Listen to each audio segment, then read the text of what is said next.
I want to start today by asking you to do something a little weird. If you can, safely, just close your eyes for a second. Okay. I want you to visualize yourself standing on a sidewalk, middle of a massive, bustling city. You can hear the traffic, the sirens, the hum of it all. Mm-hmm. There. Now tilt your head back, Yeah. way back. Yeah. You're looking up at one of those absolute giants, a 60, maybe 80-story skyscraper. It's gleaming, just a wall of perfect blue glass reflecting the clouds. It really is the definitive image of the modern world, isn't it? That pristine vertical city. It is. But here's the question that kind of ruins the magic. How does it stay that way? Right. Because in my experience, if I leave my window unwashed for a month, it looks gross. These buildings are getting hit with rain, pollution, bird mess, you name it. It's the dirty windshield problem on a massive scale. Exactly. And eventually you realize that someone, a real human being, has to go up there. They have to clean that glass, fix the seals, replace the panels. And that brings us to the truly terrifying question. How do they do that safely when they're dangling 800 feet above the pavement? Well, it's certainly not magic. And despite what you see in the action movies, it is usually not just a guy with a rope and a suction cup. Thank goodness for that. Today, we are doing a deep dive into the unsung hero of the skyline. We're looking at the invisible infrastructure that makes these vertical giants maintainable. We're talking about Aluminium Sky Track Sections. I know. Sky Track Sections sounds incredibly industrial. It sounds like something you'd just scroll past in a catalog. But if you connect it to the bigger picture, these metal profiles are literally the reason modern architecture can even exist. So our mission today, based on some really technical insights from Eleanor Industries, is to unpack how these specific profiles are revolutionizing construction.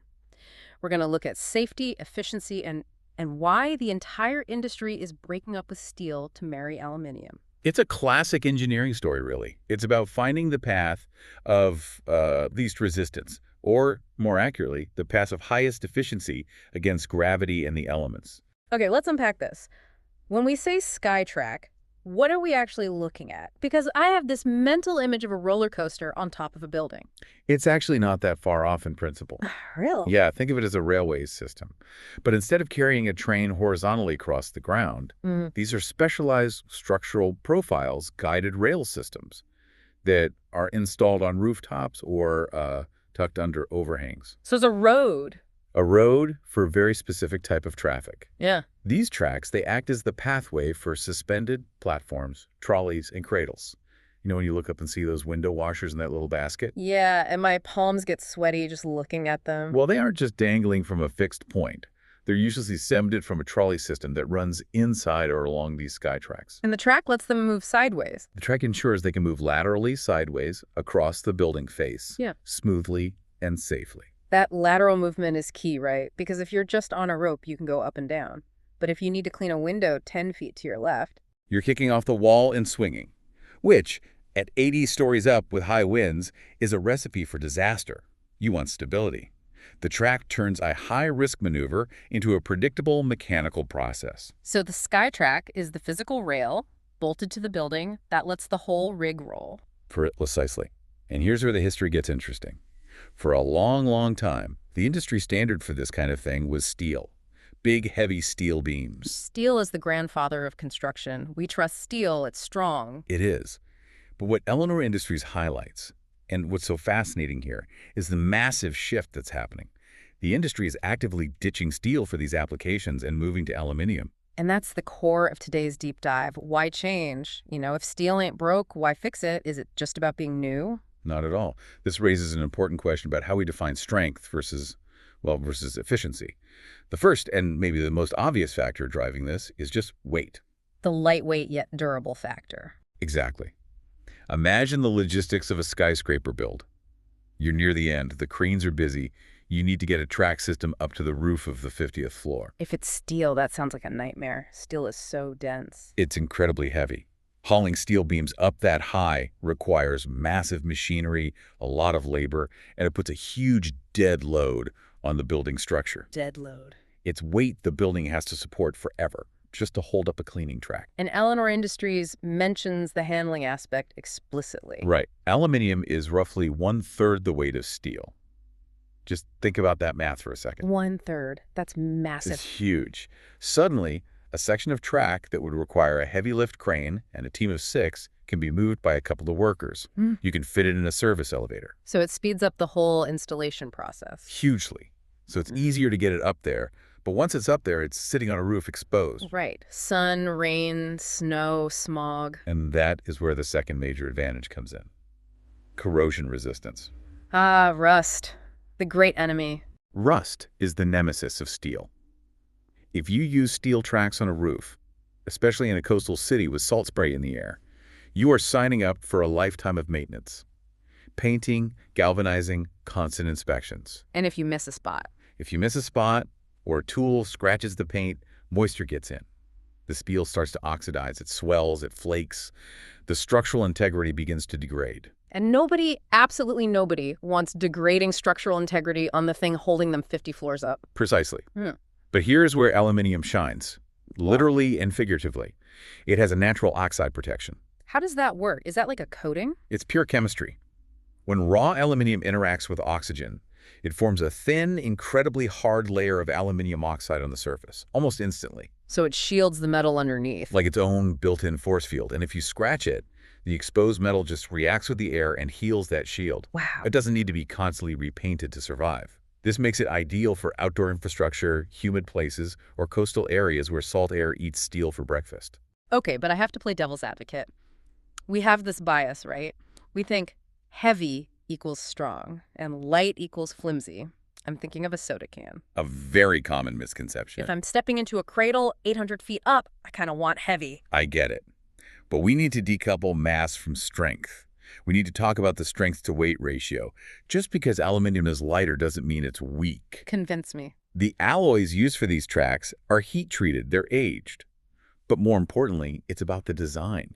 These sections are precision-engineered. They aren't just flat bars. They have internal ribs, complex geometries that resist bending and twisting. They have a very high load-bearing capacity. So they can handle the weight of the heavy cleaning rigs, the water tanks, the people, all of it. Absolutely. The engineering allows them to support significant loads while weighing a fraction of what a comparable steel beam would. It's efficient strength. I love that. Smart engineering over brute force. Okay, so we've got these tracks. We know they are on roofs.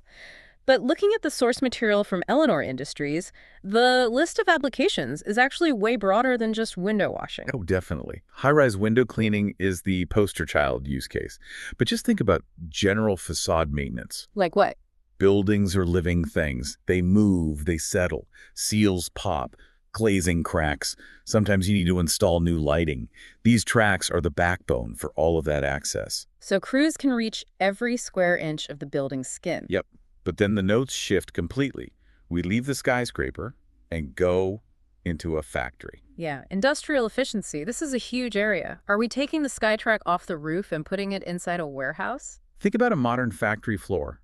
Floor space is premium real estate.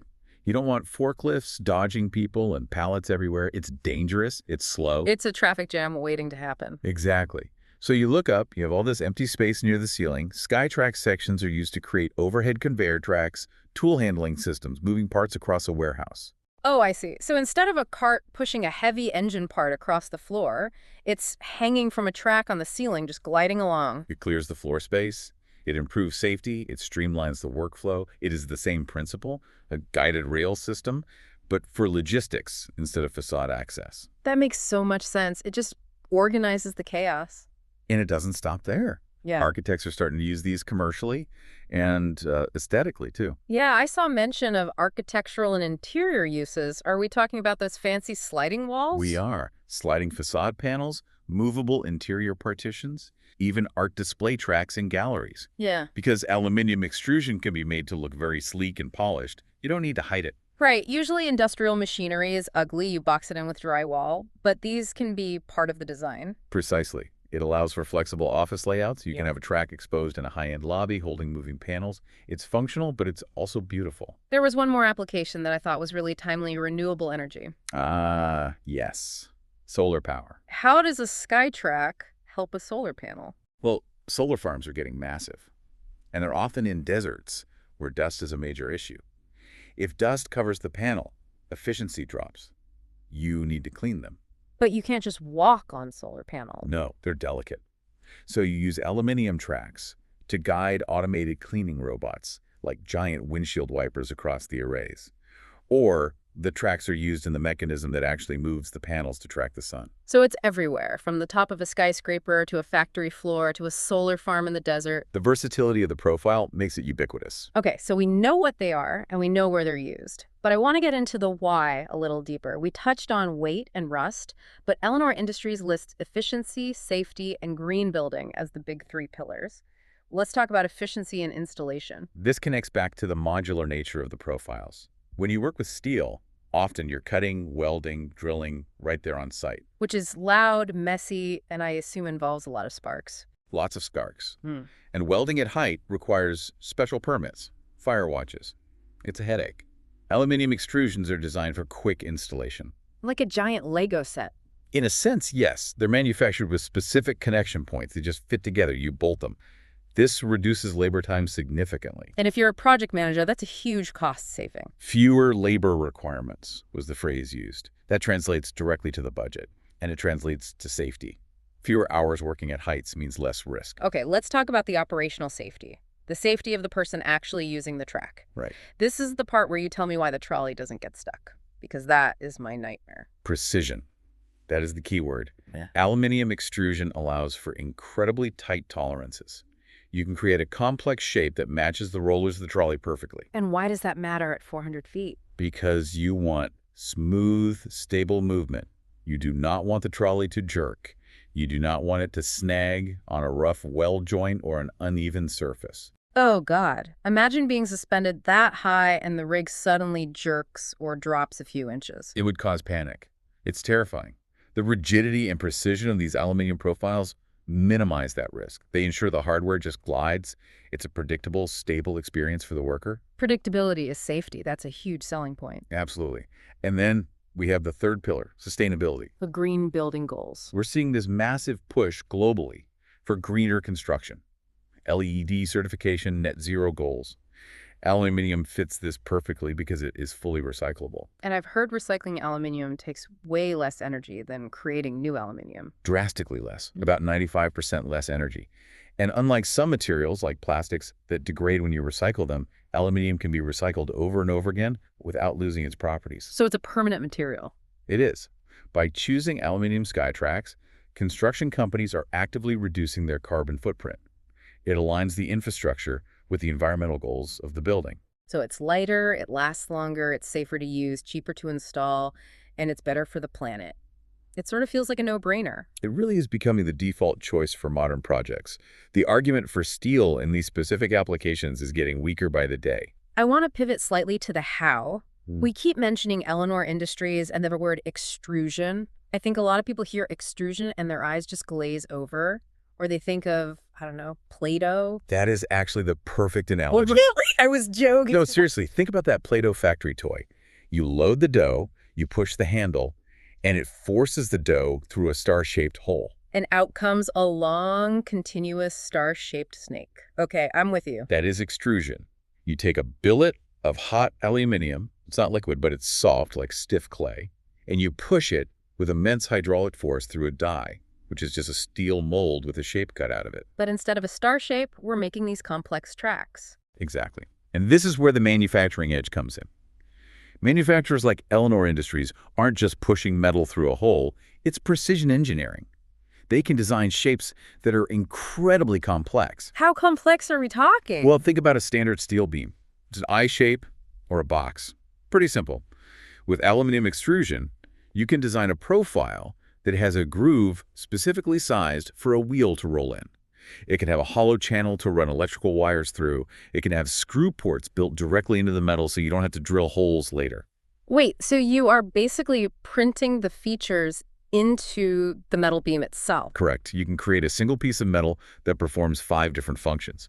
With steel, you'd have to weld 5 different pieces together to get that same functionality. That's the customization aspect the notes mention. Yes. If an architect comes up with some crazy curved facade that needs a specific track to follow the geometry, they can just design a new die and extrude it. So the hardware adapts to the design rather than the design being limited by the hardware. Precisely. Extrusion technology gives designers an incredible amount of freedom. It's fascinating that something so industrial, a metal track, is actually enabling creativity. That is the beauty of it. The best infrastructure is the kind that solves the technical problems so the creative vision can be realized. The hidden rails of the skyline. Indeed. Mm. It's the skeleton that lets the skin of the building shine. So let's wrap this up. What does this all mean for us? We've gone from looking at a skyscraper and seeing just glass to realizing there's this whole other system at play. We've seen that these aluminium sky tracks are the solution to the problem of verticality. They solve the weight issue of getting materials up high, the corrosion issue of keeping them there, and the safety issue of moving people across them. And they are doing it in factories and solar farms, too. It's a quiet revolution in efficiency. It is. It's a shift from heavy, high-maintenance materials to smart, lightweight, durable ones. It really reflects the broader trend in construction. Smarter, faster, greener. It really changes how I look at buildings now. I used to just see the facade. Now I'm going to be squinting at the roofline looking for the rails. You'll start seeing them everywhere. Once you know what to look for, you can't unsee them. And you'll realize that without them, that building would slowly fall into disrepair. And here's where it gets really interesting for me. The takeaway is that the most important parts of our cities are often the things we completely ignore. Mm-hmm. We obsess over the height of the tower, but we ignore the aluminium track that makes that height manageable. That's a profound thought. We celebrate the height, but we rely on the maintenance. So here's a final thought for you to chew on. As our cities get denser and our buildings get taller, we're talking about mile-high towers in future concepts, vertical forests, drone ports on roofs. The complexity of maintaining them is going to skyrocket. That's a very valid point. The systems have to evolve with the ambitions. So next time you're walking downtown and you spot a window washer hanging 40 floors up, looking like a tiny speck against the glass, remember this. They aren't just hanging by a rope. They are relying on a piece of precision-engineered aluminum bolted to the sky that's fighting gravity, rust, and wind, just so you can have a clear view of the sunset. It really puts the support in support structure. It sure does. That's it for this deep dive into the hidden world of sky tracks. Thanks for listening. Stay curious.